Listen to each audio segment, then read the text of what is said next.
All right, how's everybody doing this morning? It's your boy Akeem here to give you a scout report on Ashawn Robinson, the defensive tackle coming out of the national champion Alabama Crimson Tide.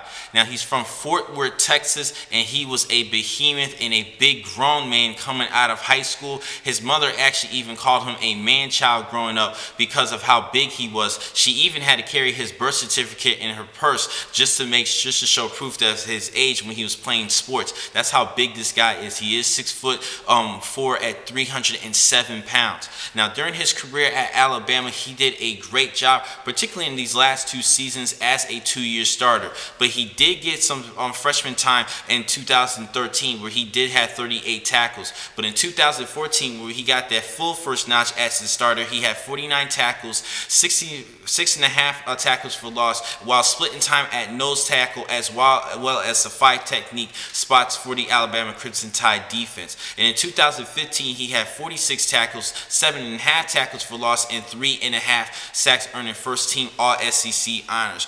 Great for him. Let's talk about his strengths and weaknesses. Now, he definitely has the look and the power of a grown man. He can definitely play the position well. And I mentioned his size at 6'4", 307 pounds. He has a big bone frame, and his proportionate thickness throughout his body. He has a powerful core and limbs to control the point of attack and even shed off blockers as well. He had this good job to scrap down the line of scrimmage and pursue the football. That has been doing a great job these past two seasons. Part of the reason why Alabama's defense has been playing so well this season, like I said, they were the 2015 national champs. He definitely does a good job with his hands. He can work his way through the trash, work his way through different piles, and as playing in the SEC conference, just like Robert Nkemdiche, they understand what it takes to play in the trenches, and it all boils down to what happens in that line of scrimmage. And he definitely did a great job at that, and he definitely do a good job. He was constantly double teamed, but still pulled up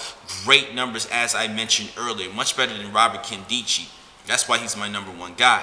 Now, he does have some weaknesses, though. Now, he can do a good job as far as his initial moves, but sometimes his pad level, he can stand up sometimes, needs to do a better job in pad level. He could be taking advantage at the next level. But he does remind me of ex-Crimson Tide player Marcel Darius, but a bigger guy. Now, he sometimes thinks too much in that line of scrimmage and try to select different ways. He needs to be more consistent in his decisions, make a better, quicker job in his decisions. Not think too much, just go with the play. If he makes a mistake, just keep him moving forward and just learn from it. It's all about watching the tape and understanding and reading the offense as well. Needs to do a better job at that. And there are times where he could wear himself out, in which he could take a break or two, a play or two off. That cannot happen at the next level. Needs to do a better job. Can't be rotate. He doesn't want to be used as a rotator guy. You want to be more of an every down type of guy. Needs to do a better job at that. And lastly, he has below average pass rush skill set. As far as he does a good job shedding off blockers, usually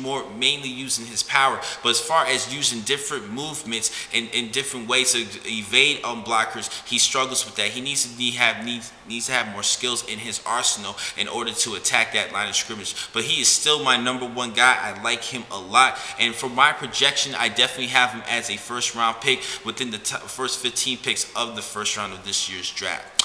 Now, the next time I'm going to catch you guys will be in a couple minutes. I have a couple more blogs for today. Thank you for watching this blog. I'm your man, Akeem McCall. Be easy.